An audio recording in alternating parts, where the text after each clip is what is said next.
Hello दोस्तों, आज हम आपको क्लास 10 जयशंकर प्रसाद के द्वारा रचित रचना जो है आत्मकथ्य, इसकी व्याख्या बताएंगे। तो सबसे पहले बात करते हैं कि जयशंकर प्रसाद की जो रचना आत्मकथ्य है, इसमें ये अपने जीवन के आत्मकथा को बताते हैं। और यह जो रचना है वह हंस पत्रिका में 1932 ईस्वी में प्रकाशित हुई थी। इसमें वो अपने जीवन के अभावों और यथार्थों को प्रदर्शित करते हैं। इसको प्रदर्शित करते हुए जयशंकर प्रसाद कुछ अनमने ढंग से क्या कहते हैं कि मधुक गुनगुना कर कह जाता कौन अपनी यह कहानी। मधुक का अर्थ हुआ भौरा, यथार्थ की मन रूपी जो भौरा है वो ना जाने गुनगुना कर ना जाने अपने जीवन की कौन सी कहानी बताना चाहता है। मुरझाकर गिर रही पत्तियां देखो कितनी आज घनी, और जो पत्तियां हैं पेड़ों से वो मुरझा करके गिर रही हैं। अर्थात की जो हमारे मन की जो अभिलाषा है वो क्या हो रही हैं, पत्तियों की भांति दिन प्रतिदिन गिर रही हैं, यथार्थ की खत्म हो रही हैं। इस गंभीर अनंत नीलिमा में असंख्य जीवन इतिहास, और कहते हैं कि इस गहरे और अनंत आकाश, नीलिमा का अर्थ होता है आकाश, इस गहरे और अनंत आकाश के नीचे असंख्य का अर्थ होता है अनगिनत। इस गहरे असंख्य आकाश के अनंत आकाश के नीचे अनगिनत लोगों के जीवन के इतिहास हैं। और इस लाइन में क्या कह रहे हैं कि यह लोग करते रहते हैं अपना रंग मलिन उपहास, और लोग अपने जीवन के आत्मकथा को कह करके बता करके स्वयं क्या करते हैं, मलिन मतलब निंदनीय तरीके से अपना उपहास करते रहते हैं। फिर भी जयशंकर प्रसाद कहते हैं कि तुम हमारे जीवन, हे मित्रों, आप हमारे जीवन के बारे में सुन करके मजाक ले रहे हो, तब पर भी कहते हो कह डालूं दुर्बलता अपनी बीती, और फिर भी आप कह रहे हो कि हम अपने जीवन की कमियों, दुर्बलता मतलब कमियों और कमजोरियों को आपसे कह डालूं। तुम सुनकर सुख पाओगे देखोगे यह गागर रीति, और तुम हमारे जीवन के जो गागर अर्थात कि खाली घड़ा है उसको देख करके तुम क्या पाओगे, सुख पाओगे। मेरे जीवन का जो खाली घड़ा है उसको देख करके तुम क्या पाओगे, सुख पाओगे। किंतु कहीं ऐसा न हो कि तुम ही खाली करने वाले अपने को समझो, और कहते हैं कहीं ऐसा न हो कि तुम मेरे जीवन के अभावों को सुन करके, कहीं ऐसा न हो कि तुम स्वयं को भी खाली समझो।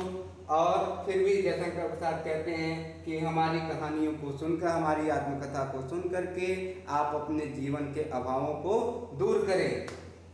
मेरा रस ले अपनी भरने वाले, और हमारी कहानी को, आत्मकथा को सुन करके आप क्या हो, सुखी हो।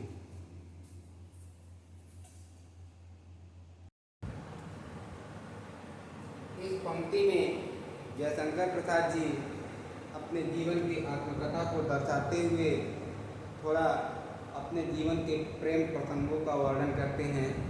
आइए देखते हैं।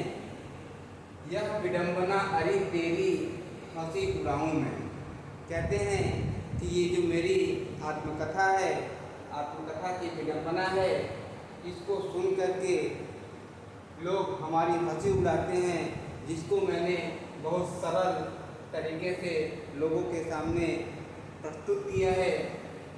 भूले अपनी या प्रवंचना औरों की दिखलाऊं मैं, और कहते हैं जयशंकर प्रसाद जी कि मैं अपने जीवन में हुई घटनाओं को, यथार्थ की जो मिला हुआ धोखा है उसको भूल जाऊं, या फिर उसकी प्रवंचना अर्थात की उल्लेख करूं। कहते हैं जो मुझे मेरे जीवन में धोखा मिला है उस धोखे को मैं आपके सामने बताऊं, या फिर उसका उल्लेख करूं, या फिर उसको मैं भूल जाऊं। उज्ज्वल गाथा कैसे गाऊं मधुर चांदनी रातों की, अरे खिलखिलाकर हंसते होने वाली उन बातों। तो सबसे पहले यहाँ आते हैं, इस लाइन पर आते हैं, मधुर चांदनी रातों की, अर्थात कि चांदनी रात थी जिसमें वो कहते हैं कि प्रेमिका को संबोधित करते हुए कि खिलखिलाकर उससे जो होने वाली बातें थी, मधुर चांदनी रातों में उससे खिलखिलाकर जो होने वाली, खिलखिलाकर हंसते हुए जो होने वाली बातें थी, उस बातों को मैं कैसे आपको सुनाऊं। आगे, मिला कहाँ वह जिसका मैं स्वप्न देख कर जाग गया। अब ये सब जो बातें हो रही थी वो स्वप्नों में हो रही थी। तो कहते हैं कि मिला कहाँ वह जिसका मैं स्वप्न देख कर जाग गया। और अपने प्रेमिका को संबोधित करते हुए कहते हैं कि वह कहाँ मिला जिसको मैं स्वप्नों में देखा करता था और स्वप्न ही देख करके मैंने जाग गया, जागने के बाद वो मिला नहीं। आलिंगन में आते आते मुस्कुरा कर जो भाग गया। आलिंगन अर्थात कि वो बाहों में आते आते मुस्कुरा करके भाग गया। जिसके अरुण कपोलों की मतवाली सुंदर छाया में अनुरागिनी उषा लेती थी निज सुहाग मधुमाया। इस लाइन में जयशंकर प्रसाद जी बता रहे हैं कि उसके अरुण मतलब होता है लाल और कपोल मतलब होता है गाल। उसके लाल गालों की मतवाली सुंदर छाया में ऐसा लग रहा था जैसे प्रेम, उषा माने होता है सुबह, जैसा लग रहा था जैसे प्रेम की सुबह हो रही हो। और किस प्रकार हो रही हो, निज सुहाग मधुमाया में, अर्थात कि अपने सुहाग रूपी लाली के रूप में सुबह हो रही है। एक बार फिर से यहाँ पर, जिसके अरुण कपोलों की मतवाली सुंदर छाया में अनुरागिनी उषा लेती थी निज सुहाग मधुमाया।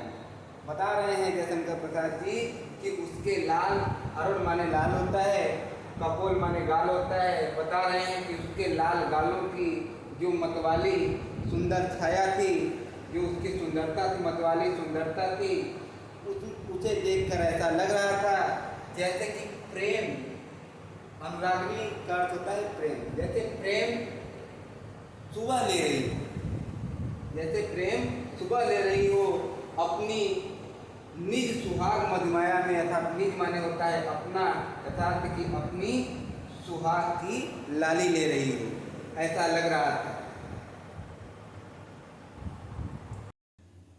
आते हैं नेक्स्ट पंक्ति पर। तो उसकी स्मृति पाथे है बनी थके पथिक के पंथा की। जयशंकर प्रसाद जी कहते हैं, सबसे पहले यहाँ स्मृति का अर्थ होता है याद, पाथे का अर्थ होता है रास्ता, पथिक का अर्थ होता है कोई व्यक्ति, पथ पर चलने वाला, पंथा मतलब होता है रास्ता।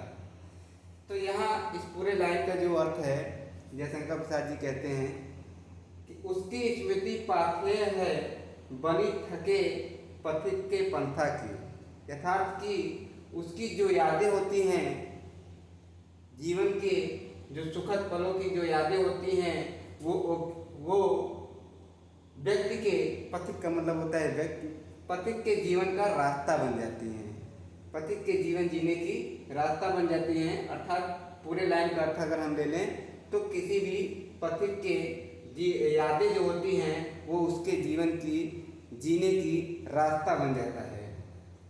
सीवन को उधेड़ कर देखोगे क्यों मेरी कंथा की। सीवन का अर्थ होता है कि गुदड़ी, यथार्थ कहते हैं कि हमारी कंथा का अर्थ होता है गुदड़ी। कहते हैं तुम हमारी गुदड़ी को उधेड़ कर, सीवन मतलब होता है सिलना, जो हमारी गुदड़ी सिली हुई है उसको तुम उधेड़ कर, अर्थात कि फाड़ कर क्या देखना चाहते हो। इसका दूसरा अर्थ यह होगा कि अर्थात आप हमारे अंतर्मन के भाव को क्यों जानना चाहते हो।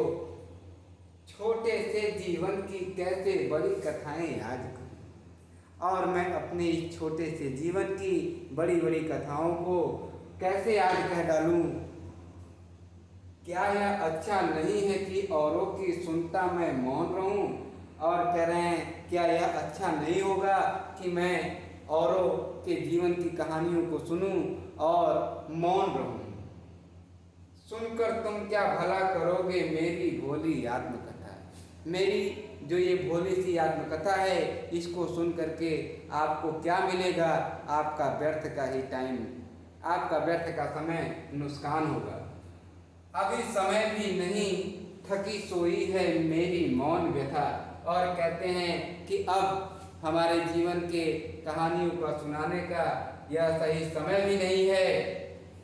थकी सोई है मेरी मौन व्यथा, यथार्थ कि जीवन में दुखों के सहते सहते अब मैं थक गया हूँ और मैं अपने जीवन के बारे में इससे ज़्यादा कुछ और नहीं सुनाना चाहता हूँ। अब आपका जो ये आत्मकथ्य जयशंकर प्रसाद द्वारा रचित रचना थी, इसकी व्याख्या पूरी हो गई है। नेक्स्ट क्लास में नेक्स्ट लेसन लेकर आएंगे हम।